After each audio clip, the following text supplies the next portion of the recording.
Yo, this is Top Flight, and we are on the Prodigy journey. The Prodigy journey. These guys are wild too. The crazy thing is, like, I really didn't know anything about these guys at all from when we started this. And to think, like, all the new things I found, like, of course, with, like, a group with white dudes and black dudes, whatever, and all that stuff. Back then is, like, crazy to me because I'm like, yo, like, you know, like when me and you got together and started making music, I thought that was like random that it was like a white dude and a black dude, you know, because it wasn't really that many situations that was happening like that. But then this is like the 90s. We didn't even get together until like almost 2010, like 2008 or whatever. Like, but it's like, yeah, man, like it's eye opening to see some of the stuff that you end up seeing. And then it's like a whole nother world of like things that you didn't know was happening that people were just like enjoying at a high amount, and you were kind of in this like I guess you can kind of say like in this whole other world. Like someone tried to say like, what were you guys under a rock or some weird shit, but like I just didn't listen to nothing like this. Like I listened to Tupac, I listened to, you know, like when I got older, I'm listening to like 50 Cent, T.I., Ludacris, I'm listening to R&B, I'm listening to Tank, I'm listening to New Edition, I'm listening to all that stuff. Like I'm not paying attention to any of this stuff that's like outside of my realm of things, or I'm with my parents listening to Marvin Gaye, Luther Vandross, Stevie Wonder, so I'm not listening to anything outside of my realm, because like you only have so many hours in a day, so you're gonna spend it doing what you want to do. And then I play basketball, so it's either and back then I'm playing it was an basketball. investment. You had to listen to like CDs, so yeah, so you gotta buy these things. So then people don't get that. I think a lot of people are so caught into today where you can just go on your phone and be like, yo, I'm gonna listen to new music. Or even what we're doing, like we can react and have time to listen to some new music and find some new music. But like back then you had to buy the CDs. If you didn't hang around people or tapes, if you didn't hang around people to listen to that music, you're all listening to the same tapes and the same CDs. Or even like my dad, he was playing records. So it's like you only listen to those things, and then outside of the things you do for fun, which is like basketball. I was doing basketball. So it's like basketball, you spent your day doing school basketball, and then the time you had listening to music. And a little bit of time you had listening to music, you're either watching it on TV a little bit. Like I would watch BET every once in a while, but the majority of the time I would just listen in my headphones. I'd have like a tape recorder or CD player, and I'm listening to DMX and I'm listening to D'Angelo, and that was it for me. So I really wasn't paying attention to being like, yo, I want to try some new stuff. You know what I'm saying? New genre stuff. Like I'm gonna go left field genre. Like there's a lot of stuff I never listened to because it wasn't in my. Yeah, it's not in your genre. It's not even in your mind to do it. And it's like, what if you reach and it's just trash? You know what I'm saying? So you just never do it. You rather spend your time listening to what you like. So that's why I enjoy these journeys, because I'm getting a chance to expand to new things that earlier in life I would have never gave an opportunity. I would have been like, hell no. You know what I'm saying? So, but then I like to get on these journeys and see these things and actually hear the people that are writing, in because they probably listen to it their whole life. So they have seen it like from the beginning and what was happening. Just like I could tell you about Tupac, or I could tell you about Michael Jackson or something like that. You can tell me about these people and it's dope, you know? It's crazy. I trust the people more than I trust the news. You know what I mean? That's like why we don't want to look at the news about any of these people, because they have hit stories about people, and they have situations where they try to twist narratives. And it's better to hear it from y'all, because I know y'all are going to tell it from the angle of either what y'all felt in those moments, or you're going to tell like closer to what that person was like, because you're so caught into like the situation. You know what I'm saying? So that's why we like to do this and watch these journeys. So back to what we're doing today. We're doing the Prodigy Poison. Time to get it in. Let's go to work.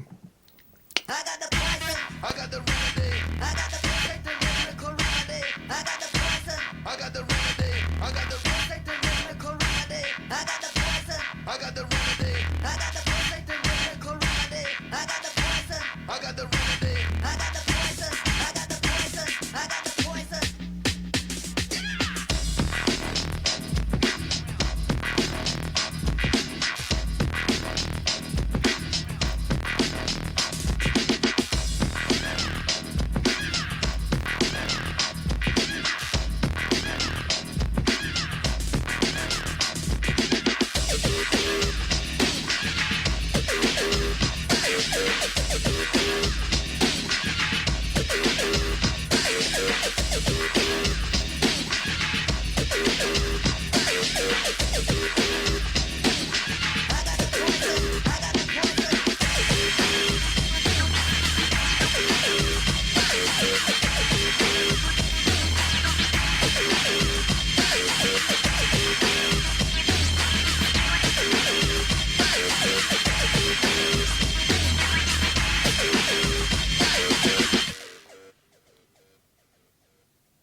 got the remedy. I got the pulsating rhythmical remedy. I got the poison. I got the remedy. I got the pulsating rhythmical remedy. I got the poison. I got the remedy. I got the pulsating rhythmical remedy. I got the poison. I got the remedy. I got the pressure. The pressure.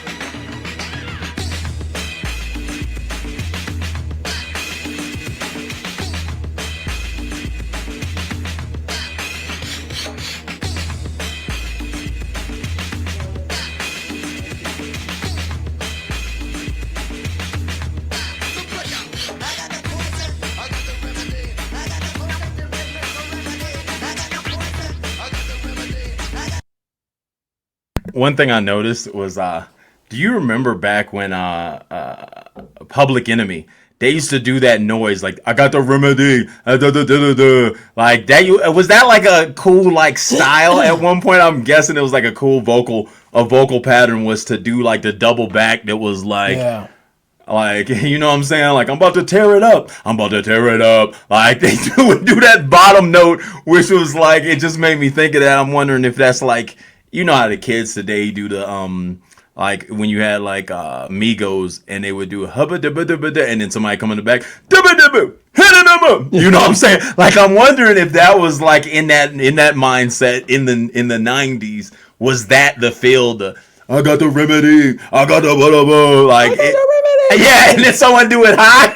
Like, I'm wondering if that was like the style, like how they do it today. You know what I'm saying? He did it so perfect that it feels like he's doing it like mechanically versus real. And I think he's doing it real, but I don't really know, you know? Yeah, it's dope, like, because it's just dope to always compare the different times with like the music to see like those like similarities between how people are doing, because that's an ad lib. And so music got heavy in the ad libs probably like around our time, because you had like the Jeezys and the Migos, where you heard tons of ad libs becoming like almost like the strong part of the song. And to see that back then they did those like same kind of things like with the ad libs to make it more like pop and stuff like that, that's just dope. Because well, singing it's the harmonies, right? Like a lot of times like it's the harmonies, it's the harmonies, it's. I wonder what this, like, I'm still lost on what all roles these guys play, like because they're in every video, so it's like they're feeling it. Like, it's not like, you know how when someone performs on stage and 5 of his homies are on stage and like none of them should be on the stage? Just him, yeah. It's like everyone should be on stage with this guy. Yeah, everybody is like their own like it's everybody's entertaining in their own way, and they're like all different. So then it's like everyone's different. You have like the drummer who's like doing his thing. You had a black dude, which is kind of like he's kind of like he does some of the scary things in some of them, and he's more like. But then you have like Keith, who does like the wild and crazy stuff, and then you have the other chill dude who's kind of just chill, and they're like all have different vibes, but they're all like it's melding together good, which is dope. Yeah, let's keep this running.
That dude's wild. He's wild. Yeah, I feel like now I'm starting to catch the transfer. Is like I feel like we watched those. You have the first two, which is at their some of their biggest songs, which is like the Later in Breathe. their life, right? I think we started in the middle of their. We started like at their main, like their peak, and then we went back and we seen those ones that were just more techno, and then now I'm kind of seeing the connection, like with this video going from like the pure techno type vibe to like it gets crazier, and then you get to like Breathe and Firestarter, and you get that new style that was there. Like I love that transformation of like moving over time to those points. Like you can see the evolution of the Yeah, beats. Like I even though I always don't listen to love- this beats normally, like I can see the evolution. I'm like, okay, they're starting to figure it out. The noises. Yeah, I love that when I get to see that from artists. People today, they kill it because they destroy that evolution because they delete a lot of their prior work. So then you don't get to see the growth. But a lot of that comes with dudes signed to a label and then they repackage them and make them do something different. So it kills what it really was before. But I like when you used to be able to see, and even with independent artists today, you get to see some of their stuff where it goes like, oh, I see why it became what it was. I see where you caught onto it and was like, yo, this is the piece that people are loving. This is the piece of us that people want more from and all that stuff. And I love that evolution. This is dope. We got to keep going on this one. Like, subscribe, comment, let us know what y'all think, and let's go.